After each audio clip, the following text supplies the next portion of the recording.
Hi everyone, this is Jessie Medina. Today I want to share about creativity. People always ask me, literally like multiple times a week, how are you so creative? How can I be more creative? How can you get more creative? And to be honest, I think creativity comes from a place of really just engaging your brain and thinking outside the box. But how do you do that, you may ask? To be honest, I think creativity is sparked in moments of uncertainty, in moments where we spend time with ourselves, and in moments where we start looking for solutions or answers. And that is the perfect time to be creative. And guess what?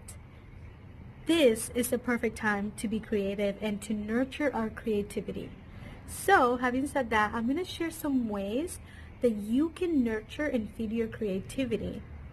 And catch this, even if you want to be creative in one space, like you want to be a photographer, you want to start a new business, you want to come up with a new idea, you want to come up with a new solution, doesn't mean that you need to sit there and only think about that. If I want to start a new business, doesn't mean I need to sit there and just think about that. The idea may come from something else. Something else might spark that idea. If you want to be more creative to write a song, the idea might come from a life experience that you're living over here. So just keep that in mind. Creativity feeds off of life experiences and your brain being engaged in different ways.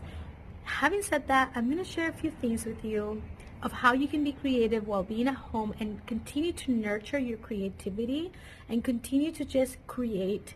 And again, even if these are things that you're not practicing currently or that you think are unrelated to the thing that you want to build, trust me, being creative in one space is going to nurture and allow you to open up your mind and think outside the box when it comes to problem solving and just creating about anything you may want to create. So here's some ideas and things that I personally am doing as we speak so that I can stay creative and engage. And honestly, every time I do these things, I feel encouraged to do more videos. I feel encouraged to continue to build my course. I feel encouraged to do that because my mind I start getting my creative juices flowing, and then from that's the perfect time to create and build something. So here we go. Number one is learn and or practice a new language. So speaking a new language and learning a new language is more than what you think. Beyond the obvious benefits like, oh, you'll be able to understand somebody else. If you travel, you can order, whatever it may be. It has benefits to your brain, and the benefits that it brings to your brain will help your brain function and excel and like do well in other areas. When you learn a new language, you are creating new paths and new connections in your brain, and those connections are going to allow you to make new connections in anything that you're creating. So learning new language will actually help your brain, and most of these things will, right? That's why I'm sharing them with you. So start learning a new language. What you're doing is you're working with your neuroplasticity, and what that means is your brain is actually flexible. Our brain is pretend like a muscle, right? And when you start stretching it, you start challenging it, you start like making it think in different ways, you're actually making it work out. So it's like a workout for your brain. And so there's an app called Duolingo, and I love that app. So what happened is I used to speak Italian pretty decent, like I could have a decent conversation with people growing up, and then I kind of forgot, like the last 5 years or something, I didn't practice, I didn't do anything, and I really forgot. I forgot a lot of words, so it's really hard to talk if you don't have vocabulary words, right? Like I still remember like how to say I am or I want or whatever, things like that, but like if you don't have the words to say like I want that dessert, if you can't remember that word, like the word dessert or whatever it may be, then it's going to be really hard to speak the language, right? So anyway, so it's really important for us to like practice, and I love Duolingo because it makes your brain work in different ways. So like you actually can like write it, and you can listen to it, and you can speak it, and you can like it engages you in every way, so it makes you learn better. So I recommend that. Try to learn a new language, and again, it has so many benefits for you, and I think it's one of the reasons I can be creative. English is my second language. I had to learn it, and like I said, I love Italian, so like just always keep learning a new language, and this is a perfect time. Even if you say I'm going to dedicate 30 minutes every day to just do you see Coco over there? Cuckoo, he's stretching. See, that's one of them. Oh, I was gonna get there, but he beat me to it. Okay, so that's one. Number two is clean slash tidy up slash organize. And when I say clean, I don't mean just like, clean your bathroom and clean your floor. I mean like this is a good chance to organize. This is a good chance to just get everything out of, even like if you do one drawer at a time. Like today I'm gonna open up this drawer and I'm just gonna organize everything in it, and I'm gonna give away the things that I don't use, and I'm gonna sell some things. Like if you find fancy things, like I found a phone that's like perfectly fine from like 2 years ago, but obviously like I don't use it. I had another new phone, so like that phone was from like my job, and like then it was like literally brand new, and then I quit my corporate job, and then like it was only like 3 months old, but then I stopped using it. So then like it literally sat there, and like it's like brand new, like it has no scratches, nothing. It works fine, perfectly fine. It takes beautiful pictures, like it's great. And it was just sitting there, and like it's like, okay, I can sell that, so like this is a good time to do that. It's a good time to sell your clothes, to get rid of things that you don't use, to donate things. It's a perfect time to do that. Number three is read a book. Now, a lot of you love reading books. A lot of you say or think that you don't like reading, but trust me, there is always a book for everyone. So give a book a chance. Find a topic that you want to learn about. And this is my other recommendation, is read nonfiction. So read books that are actually, that you're going to learn something, that you're going to, it could be a business book, it could be a personal health book, it could be like a nutrition book, it could be like a recipe book. Like, learn something from it. And trust me, you can find something that's going to engage you. Sometimes people think they don't like to read because they've opened a book and, oh, this is not engaging. Trust me, I'm an avid reader. I love reading, and I still find books like that.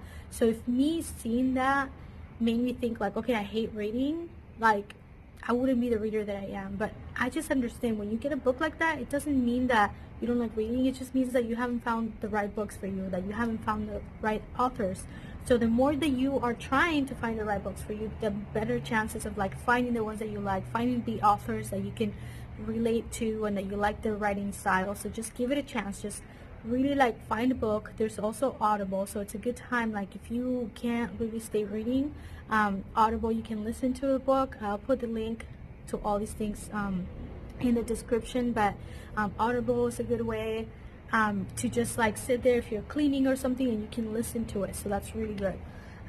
Okay, number four is learn to play an instrument, or practice an instrument, or just play music if you already know how to play an instrument. But this goes back to like every time you're learning new things, like new patterns, new languages, anything, like your brain is working out. You're working out your brain. And so make sure that you are doing this. And actually like dancing is one of those too, where like if you play music or like dancing, like you're actually like making your brain work out in a way that can even like delay dementia, delay like all this, delay aging, or like minimize the risk of, getting like Alzheimer's and all these things. So definitely make sure that you're playing an instrument. It's beautiful. Music can really just connect you and like put you in a different place. So make sure too, having said that, that when you're playing music or listening to music, you're listening to positive things, to things that make you feel good.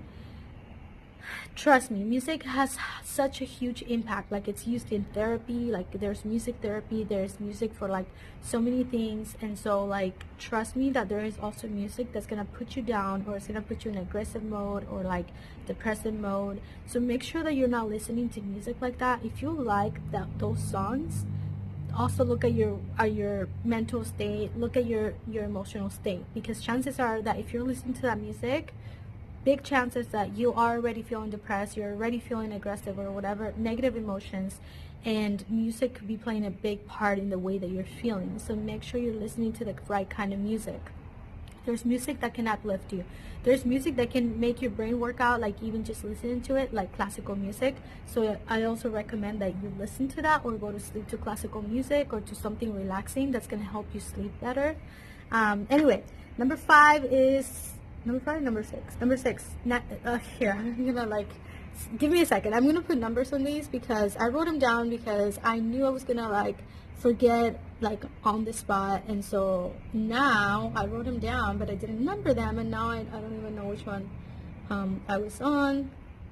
Okay, so Number 5 is dance. Again, like I told you before, dancing is beautiful because, like music, it makes your brain work out, but it has an extra element, which is like actually playing an instrument can have that element too, but it's the movement, right? So now you're practicing the muscles of your brain, that like the connection of like, okay, coordination, and like how your brain connects with your movement and your hands and your, your memory, because you have to remember certain steps. So if you dance, it's really good for your mood to dance, and it's great to freestyle and dance, but also try to learn a choreography, like of whatever music you like, whatever genre you like. Just YouTube like a person that's doing a choreography and learn it, because when you're learning those new patterns, you're learning to connect your brain better with your body and your motion, and that can make a huge difference in your mental well-being. And on top of that, dance will definitely give you like the happy hormones, the happy everything to like communicate with your body, make you feel happy, make you feel good.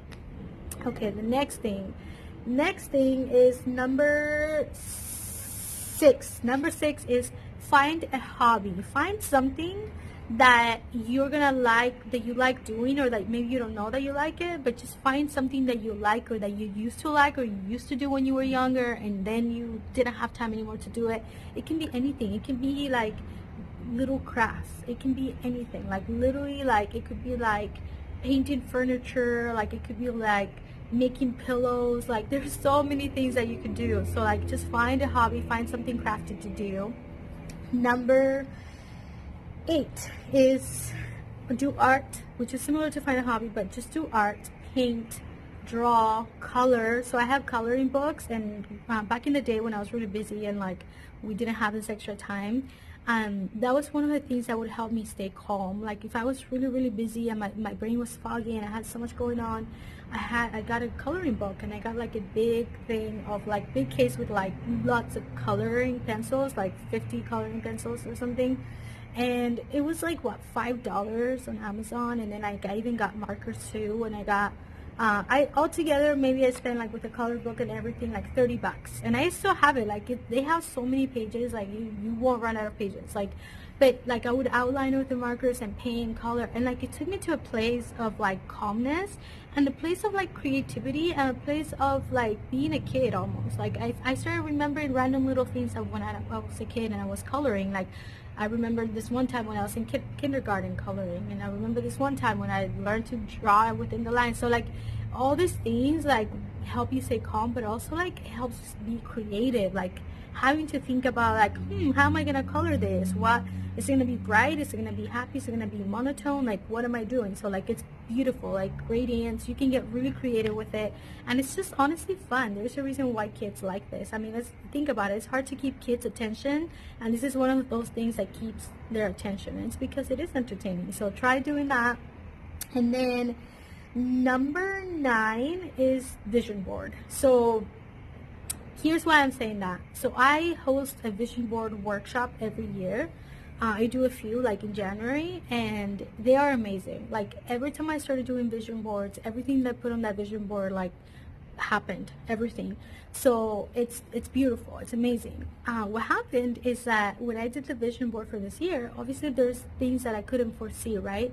And this uncertainty that we've been through and that we're going through right now, if you're listening to this in the future, like this, I'm recording this as this pandemic is happening in the world. So we are at home, we're staying at home a lot, and I didn't foresee that in my vision board. So I had many plans, like I was gonna go on a speaking tour, and I'm not doing that anymore. But with all the extra time that I have, I've been able to create, like I'm working on an online course, I'm doing these other fun things online, and now I feel like I wish, I want to put those things on my vision board. I want them to be part of the big plan. So this is a good time to kind of like reassess, and doesn't mean you're changing your plans. You can have the big overall plans and vision the same, but you can just add components. Or maybe you got a new idea being here. Maybe you decided, you know what, I do want to start my business. Maybe you have a job and you're like, no, I want to start a business. So this is a good time to start planning that.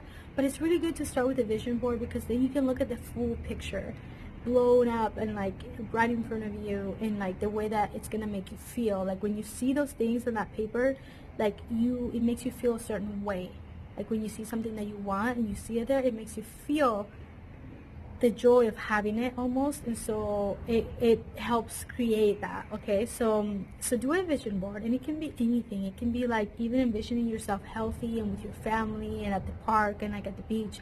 Do the vision board, just like reminding yourself that soon enough we're gonna be there, we're gonna be able to like get out and do all these things. Like even that would be like a beautiful vision board. And we all have magazines at home, we all have pictures and things, like we have pictures of our family.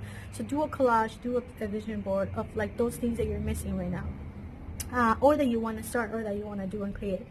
And also you're creating, your start, that's the beginning of creation. Envisioning something is the beginning of creation. So you envision it, put it on paper, and then move on with the rest of the plan and strategy and whatnot. Okay, number 9. Okay guys, I have this thing where like when I'm looking at a list, I get lost, you know, like it's really hard for me to like find that place in the list. So yeah. Number 10, that's the one. Number 10 is sell things online. So like I said, if you start doing cleaning, organizing, all that, get rid of things, but you know, actually put them in a box if they're worth selling. Like with my clothes, some people sell their clothes. With my clothes, most of the time I donate them because I want to just put them in a bag and just take them away. But if you have things that, like for me, right, you can sell them. You can sell anything you want online. If for me, it's like more valuable things. Like if you have an extra TV, we have an extra TV that we never, ever use, you know. So I've been wanting to get rid of that.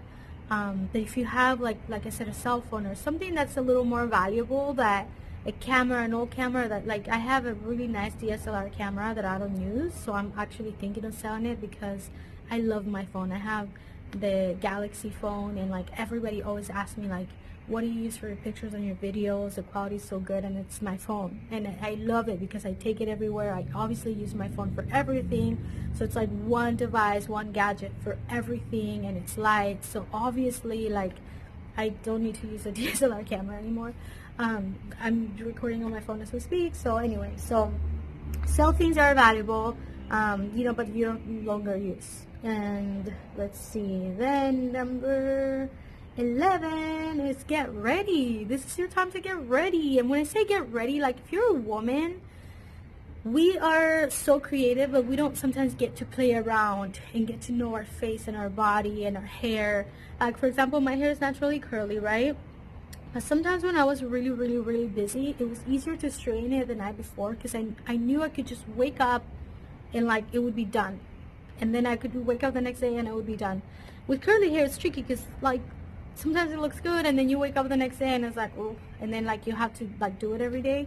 But actually now that I have more time, I get time to do that. And because I got time to do that, I started playing around with my hair, and I like started discovering ways of how I like it and what products to use. Like I had different products, but I didn't get to experiment that much. And now that like I have more time, I can experiment with my hair and see which products work better. You know, same with makeup. This is a good time to like do your makeup because it's gonna make you feel good, and like if you get ready, you're gonna be more productive. But also you can get creative. You can be like, oh, let me see how this lip color works. Like let me see how this foundation works and whatnot. Like you can play around a little bit. Like today I'm rocking kind of like the bronzer kind of look, and I actually surprisingly like it. I don't really care for makeup, but normally when I do, it's just like powder all over my face, you know. And today I was like, oh, I'm gonna do like, you know, a little bit of contouring, even though I know that it's not like the makeup YouTuber girls. Like I know it's not perfect or anything, but it was fun to get creative and play around with it, and it made me feel good about myself because I was spending time to do that and to get ready. Okay, so shoot, you guys, I'm so horrible at this. Don't judge if you're like that. If you're like me, let me know so I don't feel alone in this. Anyway, number 12.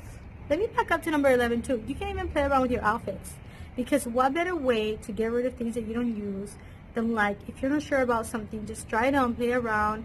Or like the clothes that you do like, you could play around and like see like how they look different ways, matching with different things, and then you could have ideas for outfits in the future. So then when you get ready in the future, you already know like, oh, I remember this one looked really good with this one. And so yeah, anyway. Okay, number 12 is do virtual activities. So what I mean by virtual activities, and I think a lot of us are doing it, but if you're not, you should try it. Just start doing lives with your friends, live activities, or like go on the phone and play virtual games with your friends. Like do things like that with your family. Connect with people virtually. It's beautiful, and if you're not doing it yet, I recommend you do it. It's gonna help your creativity because humans are not designed to be alone all the time. And so we need that interaction. Even if you're an introvert, you need some sort of interaction. So using this to talk to your family or do virtual activities is a great way to keep your brain in a positive place. And your brain has to be in the right place to be able to create. Okay, so then 13 is stretch and workout. Okay, why do I say stretch? Everybody says workout, and yes, do workout, stay in shape, plus you want to keep your immune system strong and whatnot, but also like stretch, because I remember I used to be so flexible. I used to be able to do the splits like perfectly, like flat, like in a second. I could just drop and do the splits.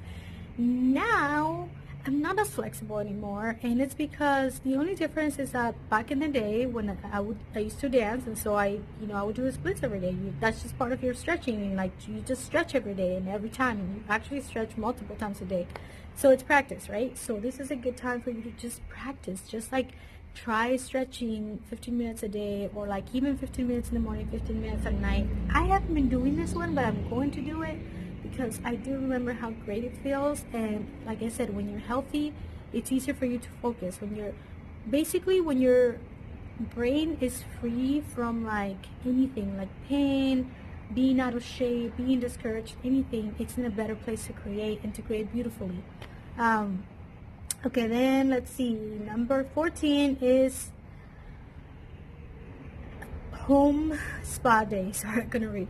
Home spa day. So basically, this is your chance to spend time with yourself and nurture yourself and self-care. So I have, some facial masks, and I have like some bath salts, and I have like all these little things. I have like stuff for my feet, and so like to fix, to do a pedicure and a manicure. Obviously right now, like you cannot go places to do that stuff. So but even if you could, how much better is it to be at home and be taking care of yourself at home? So like I did my own nails. I'm lucky because I have really good nails. Like they grow long. Like I actually had to cut them. So I had gel, so I had to cut it to kind of get rid of the gel, and then I picked on it, which is not good. But then like I filed them. This one broke, but I filed them, and like they're pretty decent. And then I just put like a clear pink coat. I've always liked really natural colors. I do like red nails, like, but mostly around the holidays or like a special occasion. But I love this natural pink because you can match it with anything. You can just, doesn't matter what you're wearing, it's gonna look good. And even if you're dressed down like in workout clothes, it still looks good. So you look polished and elegant and classy, and like it matches everything. So you're making your lifestyle easier. Anytime that you don't have to be worrying about things, like any decision that you can avoid or like you can make ahead, so like you don't get this decision fatigue, is better. So like in this case with nails, like I can put on any clothes because my nails will match anything. So I recommend doing the natural thing. Classic, it's just pretty, it's really elegant and classic. Okay, so then number 15, last but not least, cook. I love cooking. I'm a home cook, but also like if you think you don't like cooking, just give it a try. And if you're not a cook, you're usually a baker. Or if you're not a baker, you're usually a cook. Like anybody can cook. I really believe that. If you need to follow recipes, we have, internet. You can like find recipes, but also get creative. Cooking is like art. It really is art. So just get creative. Just experiment with foods, use different ingredients, use different herbs, and just get creative with it, and it will help again create new paths and like new connections in your brain that are going to help you be creative. So as you're doing these things, doesn't mean you have to do everything in one day. It could be that you say Sundays, I'm going to do a spa day. Every day I'm going to stretch 10 minutes, and 3 times a week I'm going to read a book. So you break it up, right? Because you want to save time to create the things that you want to create. But doing these things on the side and supporting your brain in that way is going to make it so that when you do start creating the thing you want to create, whether it's a business, whether it's, a song you want to write, a book you want to write, your creative juices are going to be flowing. And 2, and while doing a lot of these activities, you're gonna get ideas. So you could be dancing, or you could be in a home spa, you could be like in the bathtub, and like you might get an idea from it because you're relaxing and you're making space to create in your brain. So you're getting rid of all the clutter that we have in our brain. Having said that, if you don't stay busy and you just like sit there in bed, or like you just like hang out, like, or binge watch, like your brain starts going like funny places, because our brain is not made to, like, we're social creatures, and so like we need to be engaged. Our brain needs to be engaged, and trust me, watching TV is not engaged. It's not, your brain is not engaged. Your brain is just sitting there like mindless, you know. It's just mindless living and existing. So make sure that you're keeping it engaged. It's like the muscle, the most important muscle that we need to work out, obviously. It's everything, right? It's everything. It makes our body function. So yeah, so these are the 15 things that you can do to spark creativity and to have fun while at home. And even if you're not just at home, honestly, you can still do these things. These things don't have to take a long time. You can just practice an instrument twice a week, and you can, like, you know, learn how to speak a new language, like 10 minutes a day, whatever. Just break it down. Find like 5 or 6 things that you want to do, and just do those things, and trust me, it's going to change your life. Even after all of this, and when we can get out and all that, like, I know that this can be something that literally changes your life. Like, how many how many rock stars do we hear that like tell us like, oh, when I was a kid, my mom forced me to learn the piano or something, and I didn't want to, but now I thank her for it, and that's her career. So I'm not saying you're gonna go and become a rock star, but it could be like, who knows, like what could come out of it. Like for me, when I started learning how to salsa dance, like that impacted my life in so many ways beyond, you know, that time that I was going to dance. Like I really got into it. Because of that, I made a whole new group of friends. Because of that, I started going to like congresses and like traveling, like, and like doing all these things that I wouldn't have done otherwise, and like it wasn't part of my life, you know. So like that alone, like the new friends I made and all that, like that changed my life forever. Like forever, my life was different because of it. So you know, it could be that you learn a language and then you travel somewhere in like 7 months or like a year, and like now you can order there. It could be that you meet your soulmate there, because you know the language, like you can communicate with them. It could be that like you start doing a spa days and you realize you have really good skin, that you just had neglected it. It could be that like you start selling your clothes online and realize you want to open an e-commerce store. Who knows? Like it will impact you in so many ways doing these things. For me, reading is one of those. Like I read a lot, and like I know a lot of things, and people are like, how do you know that? Like, how do you know that? Like, you know, like I know not random, but I know a lot of things that like I know business law, and I know like how to cook, and I know history, and I know geography. Like I know all these things. Or like I know neuroscience. Obviously not like a neuroscientist, but I know these things, and I can talk about these things, you know, obviously on a surface level, thanks to the fact that I do read a lot, you know. So that impacts me every single day. So anyway, yeah, that's it for today. Thank you for listening. Besos. Have fun at home. If you get bored, talk to me. And also comment below, tell me if you have any other ideas, or if you have any questions, or which ones you're going to start doing, and make sure you subscribe. Besos.